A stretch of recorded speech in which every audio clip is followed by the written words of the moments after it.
understand the gospel, dapat tayuan mo ito ng iyong buhay. Hindi ka makikipagtalo, hindi ka makikipagdebate, hindi makikipag-away, hindi yun ang ibig sabihin.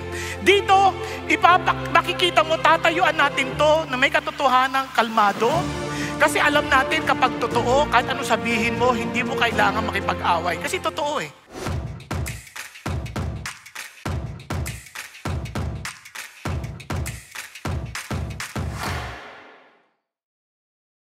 Now, listen to this. Kaya naman, sinasabi natin that there is no other gospel. And praise God, dahil sinulat ng Diyos ang Galatia, and I'm encouraging you kasi we started our series last week. Panoorin niyo po yung video kasi sayang po, dahil kailangan yung 29. Tandaan niyo, when the letter or the book of Galatians was written, it was only 15 or 20 years away from the resurrection of Jesus Christ. Can you imagine? At that time, pinasok na sila ng mga false gospels. Kaya na lang, buti na lang inalaw yun ng Diyos kasi Paul had to write ulit. Ito yung gospel. Bakit yung ito yung gospel. Sinulat niya ng mabuti to make it very clear to everyone, ito yung gospel. Para kung sakali man, tayong lahat, maybe to some of us, we are not that expert yet. Wala naman talaga expert, pero hindi din tayo masyado pang maalam sa scripture. At hindi natin mabasa agad, hindi natin ma-check. But if you want to check, go back to this book. Bakit? Kasi that is exactly the very theme of the book. Yung kanyang theme is to show us kung ano yung gospel. Kaya sabi ni Paul, nagulat ako o nashock ako. Kumbaga sa literal na translation yung amazed, hindi ako yung namangha. Sabi niya, nashock ako. Sabi niya, ang dali ninyong iwanan si Kristo na tumawag sa inyo sa biyaya niya. Para saan? Sa ibang magandang balita. Wow! Parang sinasabi niya, nagulat ako kasi bigla niyang tinalikuran. Now, kaya napaka-importante nito, kaya naman sinulat niya itong aklat na to just to bring us back to the gospel. Are you following? Kaya kung sakali hindi ka na nakapagbasa pa ng buong Bible, unahin mo lang to, at least maintindihan mo, kung lito ka, kung nagkakagulo-gulo na sa dami ng mga nagtuturo, nag-aaway-aaway pa, punta ka lang dito. Because the teacher will not determine the orthodoxy of the gospel. The word of God. Kaya naman, itong sulat na to, the revelation of God to Paul, para sabihin sa atin kung ano yung gospel, eto, dito nyo i-check. Hindi yung church ang magdi-determine, hindi yung tao o teacher, kundi si God na nag-reveal kay Paul, na sinulat ni Paul dito sa aklat ng Galatia. Nasusundan? Sino na sa inyo nagbasa ng aklat ng Galatia? Ayan, nag-Galatia. Diba, iilan lang. Bakit hindi tayo seryoso sa gospel? Listen to this. Bakit dapat natin seryosohin yung gospel? Because believing a different gospel, you are not deserting the teacher. You are not deserting the church. You are deserting Jesus. Yun ang mabigat. Ang tinaboy natin, si Jesus. Hindi yung kaibigan, hindi yung teacher, hindi yung fellowship, si Jesus. Can you imagine? Sa lahat naman, kaya hindi mo pwedeng hindi seryosohin yan. Piruin mo, siya na yung pag-asa natin, tinaboy pa natin. O tapos na tayo. Kaya tama yung sabi ni Timothy Keller eh. Sabi ni Timothy Keller, you cannot add to Christ without subtracting Christ. Kasi yung panahon nito sa Galatia, they're adding ways to be saved. Idadagdag nila. Ayaw lang talikuran si Jesus, pero dadagdagan nila si Jesus. Kasi sabi niya, pag tinagdagan mo, parang tinanggal mo na rin si Jesus. Naunawaan po. Kaya anong gagawin natin? Defend the gospel with your life. If you truly understand the gospel, dapat tayuan mo ito ng iyong buhay. Hindi ka makikipagtalo, hindi ka makikipagdebate, hindi makikipag-away, hindi yun ang ibig sabihin. Dito, makikita mo, tatayuan natin to na may katotohanang kalmado. Kasi alam natin kapag totoo, kahit ano sabihin mo, hindi mo kailangan makipag-away. Kasi totoo eh. Nakuha ninyo? Hindi mo kailangan makipag-away. Kalmado ka lang. ngayon, kung hindi totoo yung hawak mo, minsan, hindi ka pa sinasalungat, galit ka na, para lang mapasinungalingan mo kagad. Yung reaction mo, gusto mong depensa kagad. Mali yun. Dapat, kalmado ka lang. Kaya when we defend the gospel, it is with our life. Meaning, hindi tayo takot to stand on what is true, while at the same time, our life projects the truthfulness of the gospel. Now, just in case our life is inconsistent, hindi pa rin mababago yung katotohanan. Bakit? Because the gospel is dependent on Jesus, not on us. Nagkakaintindihan tayo? But, if you want to enjoy the beauty of the gospel, dapat tayo mismo will proclaim it not only with our words, but with our life. And sa totoo lang, yan pa rin talagang mangyayari. Tingnan natin. Dito sa chapter 2, merong 3 major issues na dinil si Paul. Yung compromise ni Cephas, si Peter, yung clarity ng gospel, in-explain niya, at yung conviction dapat ng believers. Now, anong gagawin natin dito? Tandaan niyo yung word, compromise, clarity, conviction. Doon tayo mag-focus, okay? Bakit? Pag dinipensa natin yung gospel, dapat we need to understand the compromise we must resist. Hindi laging masamang mag-compromise, but the compromise na dapat natin tanggihan. And the clarity we must protect. Are you following? And the conviction we must live. Yan ang ipamumuhay natin. So let's start. Compromise that we must resist. Remember the word, compromise. Ito yung kompromiso, kung if we are to defend the gospel with our life, ito yung dapat nating tanggihan. Kasi in this life, whether we like it or not, we compromise through pressure. Pag na-pressure na tayo ng kamag-anak, na-pressure na tayo ng ating tradisyon, na-pressure na tayo ng ating customs, na-pressure na tayo ng kaibigan, there is a great tendency for us to compromise. Are you following? Kaya nga, ito ang importante. Tingnan nyo sa verse 1 to 10, ha? Sabi niya dito, then after an interval of 14 years, 14 years, mula nung natanggap ni Paul, after 14 years, I went up again. Kasi nagpunta na siya sa chapter 1, nagpunta na siya sa Jerusalem. Nakausap niya si Cephas for 15 days. Naalala ninyo? Yung mga nandito, at yung hindi pa niya napanood, panoorin niyo na lang last week. Now, 15 days, basahin niyo rin sa chapter 1. Tapos, ano mang nangyari?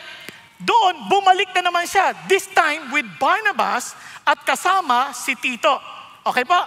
Now, tingnan niyo nangyari. It was because of a revelation that I went up, that I submitted to them the gospel which I preached among the Gentiles. Pero, sabi niya, ginawa ko to ng pribado para kasama ang mga kilala na sa takot ko na tumatakbo ko at tumakbo ko ng walang saysay. Can you imagine? 14 years you've been ministering to people after receiving the gospel. Tapos napag-usapan nyo na to before, ngayon, babalik ka na naman. Bakit? Si Paul, na napakatapang, biglang natakot. Natakot saan? Na masayang yung ginagawa ko. Kaya I need to check again with them. Tingnan nyo mabuti ha. May revelation ka na sa Diyos. If you have the revelation from God, sino pang pwedeng sumalungat sa'yo? Pero hindi yan guarantee na kapag meron kang revelation sa Diyos, walang confirmation sa tao.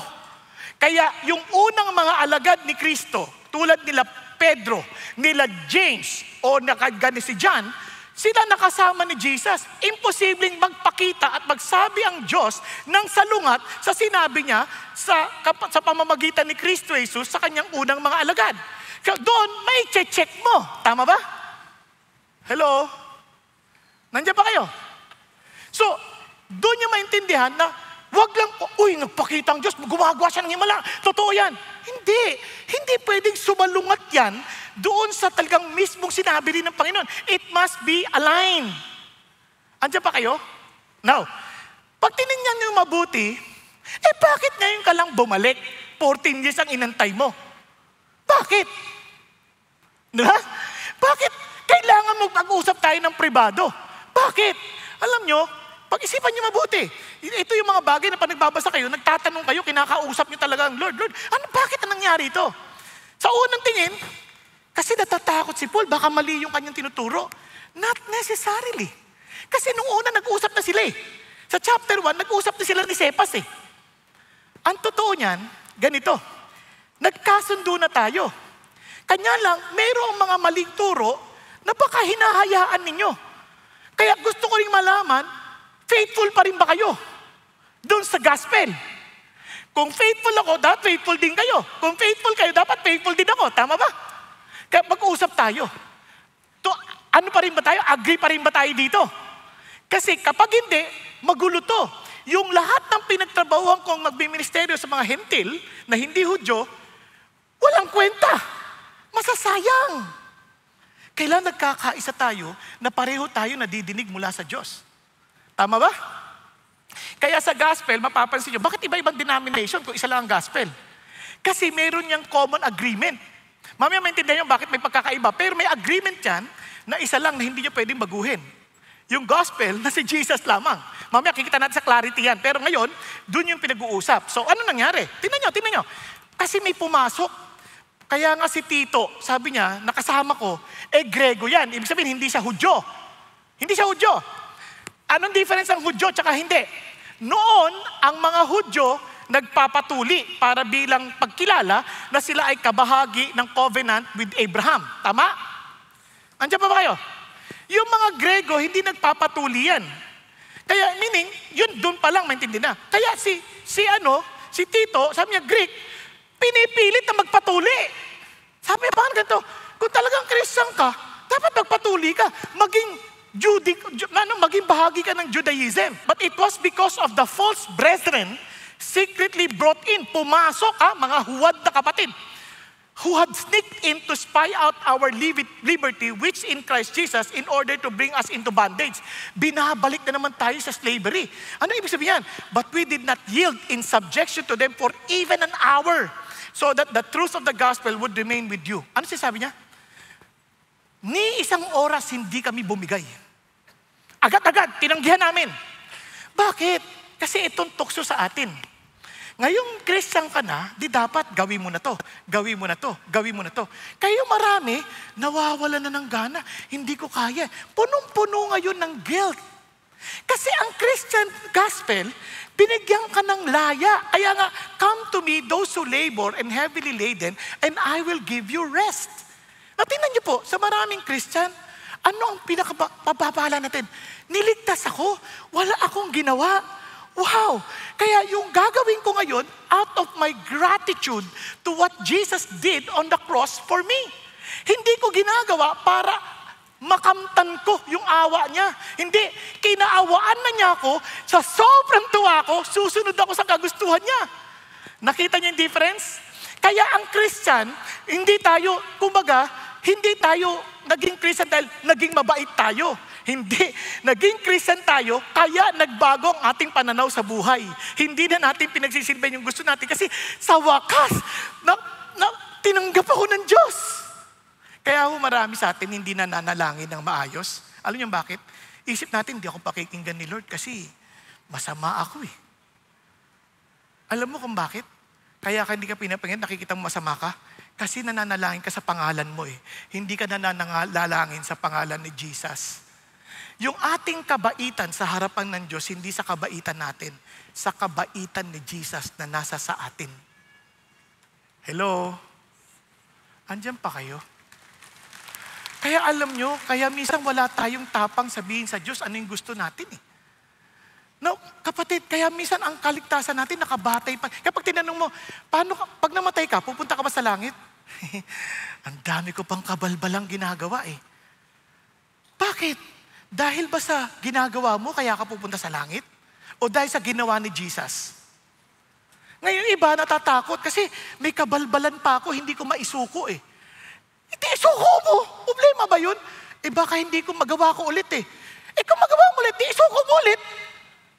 At tutulungan ka niya, one day, makikita mo how the Lord will deliver you from that because He will empower you with His Holy Spirit to overcome that kabalbalan. But one thing for sure, tinanggap ka niya.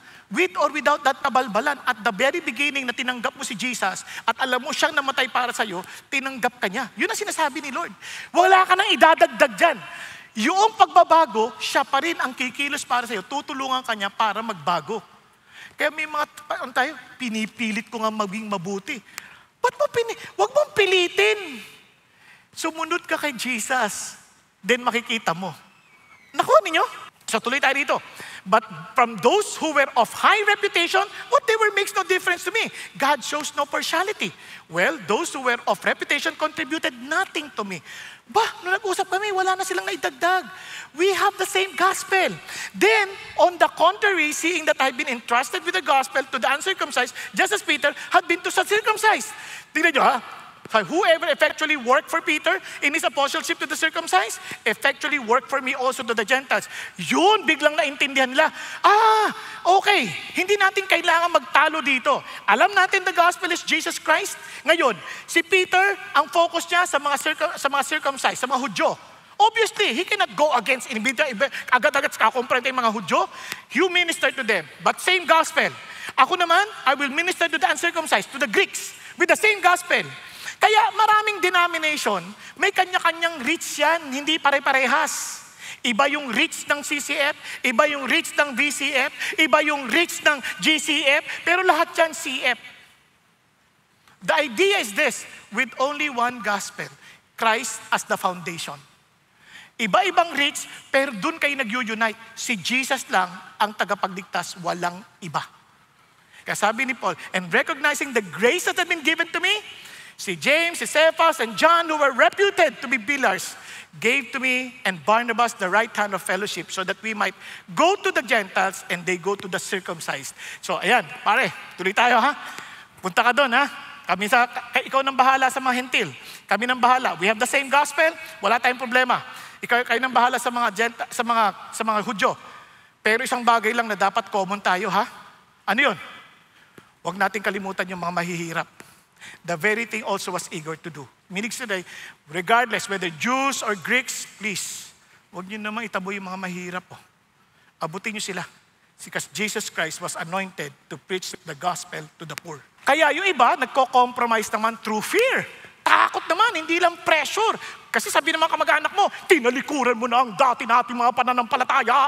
Hindi, wala akong tinalikuran ko yung mali. Tinuruan ko hinarap ko si Jesus. Di ba? Kasi may mga pressure eh. Kaya tingnan nyo. But when Cephas came to Antioch, I opposed him to his face because he stood condemned. Ano nangyari? Noong una, kumakain siya kasama niya. Bago dumating sila James, kumakain siya kasama yung mga hentil. Noong dumating na, unti-unting lumayo na. At naging aloof na as if hindi na sila kakilala. Teka. Ano nangyari? Kasi ganito yan, yung mga Hudyo, they cannot eat with the Gentiles kasi tingin na sa mga Gentiles, mga unclean. So may mga seremonya sila to clean themselves. Hindi na ginagawa ng Gentiles yun. Nung una, okay lang si Peter kasi wala nang pagkakaiba eh. Hentil ka o Hudyo, we are all one body in Christ. So kumakain sila together. Biglang dumating yung mga ibang Hudyo. Dahan-dahan, lumayo na si Peter. Natakot siya, anong sasabihin ng iba? Nung lumayo, parang hindi sila kilala. Peter, inisnab! Bakit? Kasi magagalit yung ibang Hudyo. Yun ang sinasabi dito. Fearing the party of the circumcision. Now, ito na. The rest of the Jews joined him in hypocrisy. Ang hypocrisy, yung alam mo yung tama, hindi mo ginagawa. Kasi sa atin, ang hypocrisy, ganito eh. Basta galit ako. Hindi ko pwedeng pakita sa kanya, mabait ako. Hello? Galit ako, no? Hipokrito. Hipokrito? Hindi. Ano ang tama? Ang tama, ang sabi ng Lord, bumati ka sa kahit hindi bumabati sa'yo. Yun ang tama.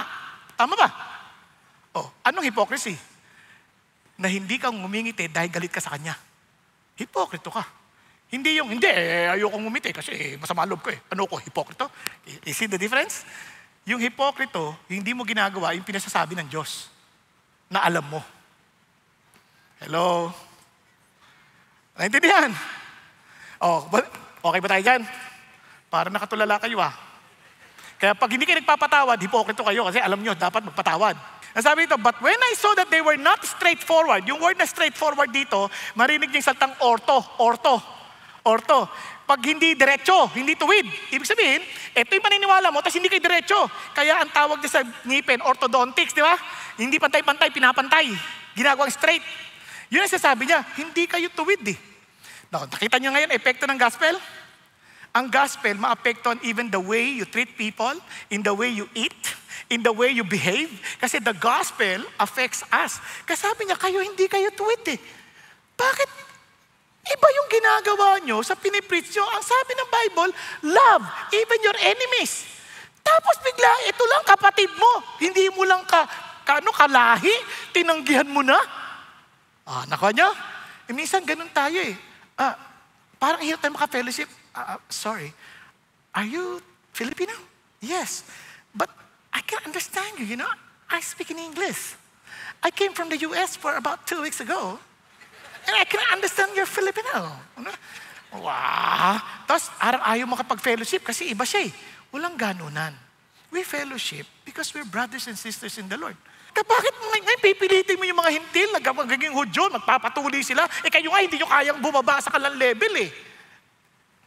Kaya tatandaan nyo ang Christianity, it transcends race, it transcends preference, it transcends culture, it transcends our political affiliation.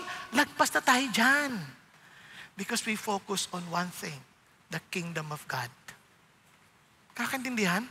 Kaya tingnan nyo, balik tayo dito. Kaya sabi nga nito, ang ganda, if approval means more to us than Christ, compromise begins. Kapag laging nakasentro sa atin, alam niyo na, magkokompromiso na tayo. Bibigay tayo at bibigay. Kasi ang focus natin nasa ating sarili. Kaya never ever compromise. Now, let's deal with this. Sabi niya, kaya may clarity. Kailangan i-clarify natin ano ba yung gospel. Sabi niya, ito yung dapat natin protektahan. Tingnan nyo, sabi ni Paul, kami Hudyo na at mga makasalanan din among the Gentiles. Hudyo na kami. We have the law. Tuloy pa natin. Nevertheless, kahit alam namin, sabi niya, yung tao hindi mapapawalang sala dahil sumunod kami sa batas. Alam namin yung batas. Ngunit sa pamamagitan lamang ng pananampalataya kay Kristo Jesus. Kahit kami, Hudyo na, naniniwala na kay Kristo Jesus, doon lang kami mapapawalang sala sa pamamagitan ng pananampalataya kay Kristo. Hindi dahil sa pagsunod namin sa law. Dahil ang pagsunod sa law, hindi mapapawalan sana ang sino man. Yun ang sinasabi ni Paul. Hudyo na kami. Kami nakatanggap ng covenant. Kami nakatanggap ng law. Batid namin na hindi namin maligtas sarili namin. Kaya kailangan namin manampalataya kay Jesus. Yun yung gospel. Kaya ngayon gusto nyo, natanggap nila si Jesus, tapos gusto nyo susunod sila sa batas para sila'y maligtas. Ano ba? Kami na nga sinasabi sa inyo, hindi namin kaya. Ang takot nila, ganito. Teka muna, di ba pagka sumunod kami, kung hindi na kami susunod sa law, di magkakasala na kami. Di magiging tagatulak na kami kasalanan. Sinabi niya, but if while seeking to be justified in Christ, habang hinanap namin mapawalan sala kay Kristo, we ourselves have been found sinners. Is Christ then a minister of sin? May it never be. Sabi niya, kasi tinan mo pag hindi na kami susunod sa batas, magiging makasalanan na kami. Kaya sabi ni Paul, hindi no? Kaya yung biyaya ng Diyos, nung binigay sa atin, it doesn't make us sinners. It only shows us that we are sinners. It confirmed. Nakita natin ngayon, makasalanan nga talaga ako. Kaya I need the grace of Jesus. Tama? Kaya tinuloy ni Paul. Sabi ni Paul, for if I rebuild what have once destroyed, I prove myself to be a transgressor. Di ba? Kaya sabi niya, for through the law, I died to the law so that I might live to God. Hindi ko magawa yung batas. Ngayon namatay na ako sa batas, sa wakas. Hindi na ako nabubuhay sa batas para ma-please ko si God. Na-please ko na si God, mabubuhay na ako para sa Kanya. Kumbaga, hindi mo na kailangan sabihin sa akin ano ayaw niya. Kasi close na kami. Alam ko na ayaw niya. Tuloy ko, dahil ayaw ko masira yung pagmamahalan naming dalawa, hindi ko gagawin anything that will displease Him. Nakuha niyo? Hindi yung law. Yung law, nagpakita lang na marumi tayo. Ngayon, nalinis na ako. Nako, alam ko na kung ano malinis. Praise Jesus. Ayoko na marumihan pa ulit. Kayo ba, pagkatapos yung maligo, gusto nyo ba magpakarumi na naman? Di ba, kung nag-exercise ka na, pawis ka, tapos naligo ka na, ayaw mo na magpawis ulit. Kung pwede lang, paypay ka ng paypay na, di ba? Kasi nga, alam mo na what it means sa pawis. Iba na amoy. Amoy yung katabi mo. Walang pawis, mabango, di ba? Pag yan nagpawis mamaya, yung iba nakatulog, iba na rin ang amoy. Sorry. sorry po. Minsan katotohanan din yun. Sorry po, hindi ko sinasadya. Okay, nabalik tayo dito. So ano sinasabi ni God? Kaya klaro tayo na ang gospel, nothing to do with us. It's all by believing Jesus. Dito sa chapter 2, kay-clarify niya, ano yung gospel? It is by believing Jesus that we are justified, napawalang sala sa Diyos. Kaya every time God looks at us, we are sinless because we belong to Jesus. Nakuha? Gusto niyo pa isang illustration? Pasensya na kahit mahaba. Gusto ko lang maintindihan niyo mabuti. Pasensya na kayo. Pag-isipan niyo mabuti. Halimbawa, papasok kayo sa village namin. Sa village namin, kailangan meron kang sticker ng village. Ngayon, ano pangalan mo, iho? Ha? Chris. Halimbawa to si Chris, kilalang magnanakaw. Halimbawa lang. Wala naman sa itsura niya eh. Di ba? Ngayon, hindi yan pa, nakalagay na yung mukha niya doon, nakapaskil, magnanakaw. Ngayon, isinakay ko siya sa sasakyan. Naging magkaibigan kami, bisita ko ngayon siya. Nakasakay sa sasakyan ko. Habang nakasakay, siyempre paparahin. Sir, sino yung kasama nyo? Si Chris. Sir, bawal siya dito. Hindi, bisita ko siya. Kasama ko siya. Kaibigan ko siya. Ngayon, sige sir, papapasukin siya, hindi dahil mabait siya, kundi dahil kaibigan niya ako. At dahil bisita ko siya. Now, imaginein mo, inampun ko pa siya. Anak ko na. O paano? Papapasukin na siya palagi. Yun ang ating relasyon sa Diyos. Tinanggap niya na tayo. Inampun niya na tayo. Kaya welcome tayong pumunta sa kanyang bahay at sa kanyang kaharian. Nagkakaintindihan? Kaya hindi dahil mabait tayo. Bumabait tayo dahil ayaw nating masira yung relasyon natin dahil masaya tayo sa Jesus. Ayaw natin siya masasaktan. Parang anak yan. Ayaw niyang sumuway sa tatay, hindi dahil takot siya sa tatay. Ayaw niyang masaktan ng tatay dahil sobra niyang pagmamahal sa tatay. Okay? Now, tuloy tayo. Ito yung sinasabi niyang conviction. Sabi niya, I have been crucified. Etong Christianity. Sabi niya, napako na ako kasama ni Kristo. Hindi na ako ang nabubuhay, kundi si Kristo na nabubuhay sa akin. Sabi niya, ngayon, yung buhay ko ay nabubuhay ako sa pananampalataya kay Kristo. Kaya, kunyari, para maintindihan niyo lang to, para mabilis lang. Kunwari, may gusto ako. Ayaw ni Jesus. Sabi ko, Lord, gusto ko siya eh. Wag, hindi makabubuti sa iyan, masama yan. Dahil nabubuhay na ako sa pananampalataya ko kay Kristo, na ang hangad ay ikabubuti ko, susundin ko siya kahit dahil bagamat ayaw ko sanang tanggihan yung gusto ko. Pero pag sunod ko kay Kristo, doon ko malalaman, tama siya. Mabuti ang choice niya. Nagkakaintindihan tayo. Na parang ganito yan. Kunyari yung asawa ko, alam naman niya to. Noon, may iba akong nagugustuhan. Pero sabi ng Lord, siya ang gusto ko para sa'yo. Nakuha niyo? Ngayon siya ng asawa ko, masasabi ko, talagang mas mabuti talaga ang Diyos kaysa sa akin. Tama ang pili niya. Kasi mali ako. Buti na lang, sumunod ako sa Kanya. Kasi yung buhay ko, hindi na para sa akin, kundi para kay Kristo. Kaya, sino pang na-bless? Ako, dahil binigyan ako asawang angkop para sa akin. Ayos ba yan? Ganun na tayo ngayon. Marami tayong gusto. Pero mula ngayon, sabi niya, itong Kristiyanismo, and the life I now live in the flesh, I live by faith in the Son of God. Bakit? Who loved me and gave Himself for me. Namatay na nga siya sa akin para sa ikabubuti ko. Bakit naman ko tatanggihan yung gusto niya? Tiyak ako, mas alam niya yung mabuti kaysa sa akin.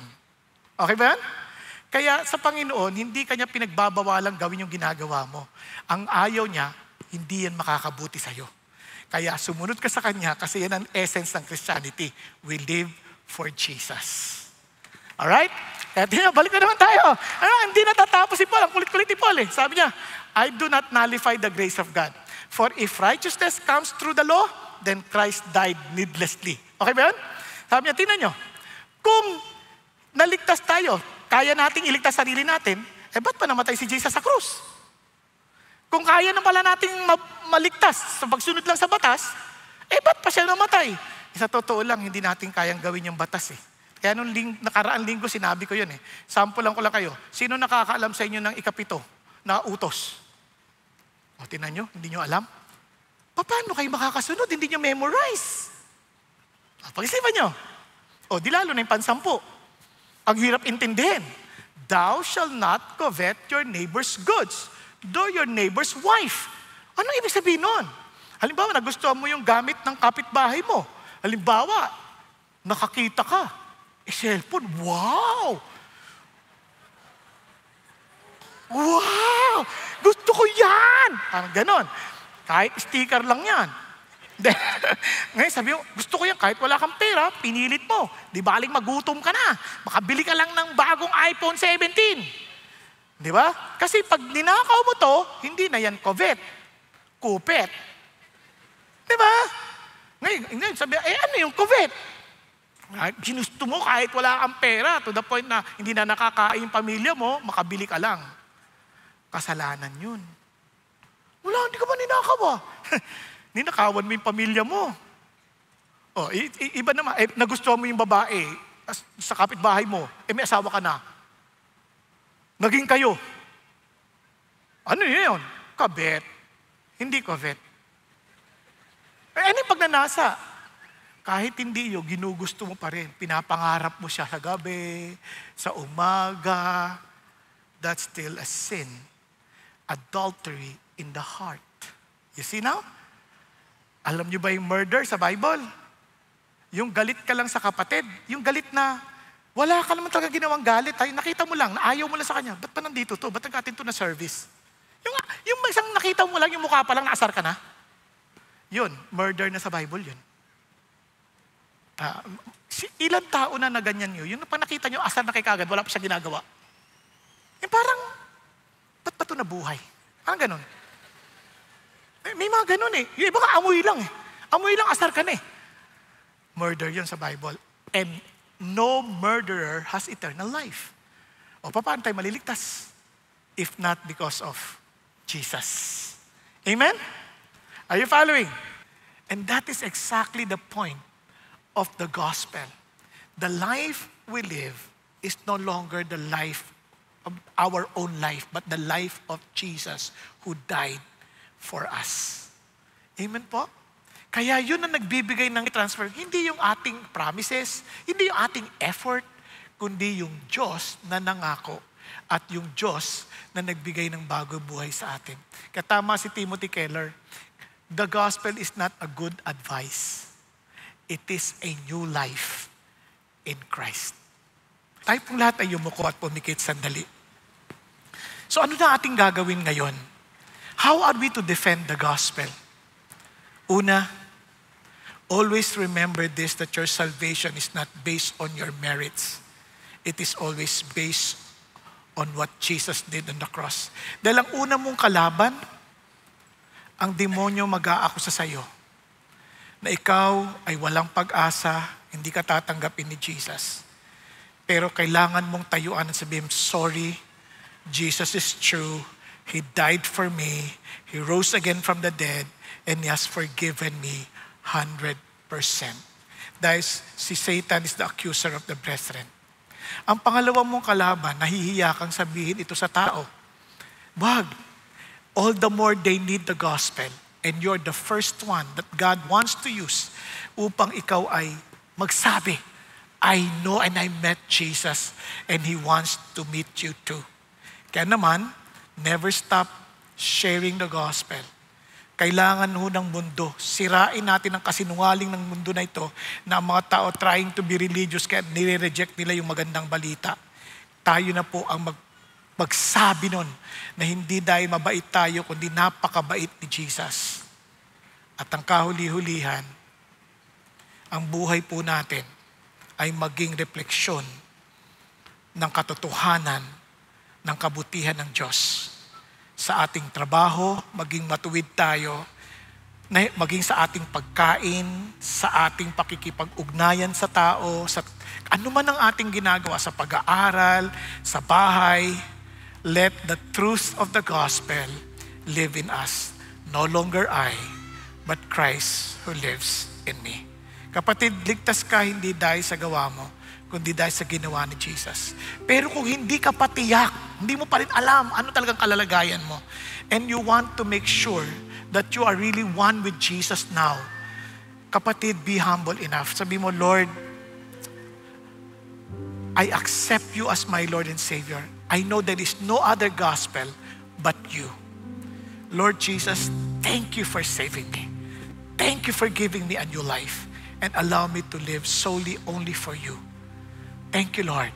Now, kung yan ang hangarin ng puso mo, be humble enough. Maging sa nasa online, itaas mo kamay mo sa Panginoong Jesus. Yes. Taas mo, yes. Mga nandito, sa nasa balcony, nasa upper balcony. Yes, be humble enough and say, Lord Jesus, thank you. Thank you. Lord, there is no other gospel but you. And I accept you as my Lord and my Savior. I accept you as the only way for me to be saved. I accept you as the only way for me to be forgiven.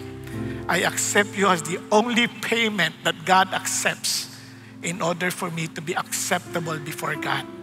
Thank you that I am justified not because of my promises. I am justified not because of my merits, but all because of Jesus, who died on the cross for me, and He rose again on the third day according to the scripture. And with Him, I will live forever. Thank you, Jesus.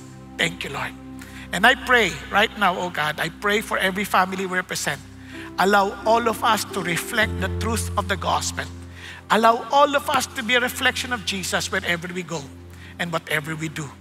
Whatever we aspire to have in life, let no one else be honored and glorified but Jesus. Allow us always, Father God, to remember that it is no longer I who live, but Christ who lives in me. Hallelujah. We love you, Lord. We love you, Jesus, because you first love us. We give you all praise. We give you all glory. In Jesus' name, hallelujah. Amen, amen, and amen.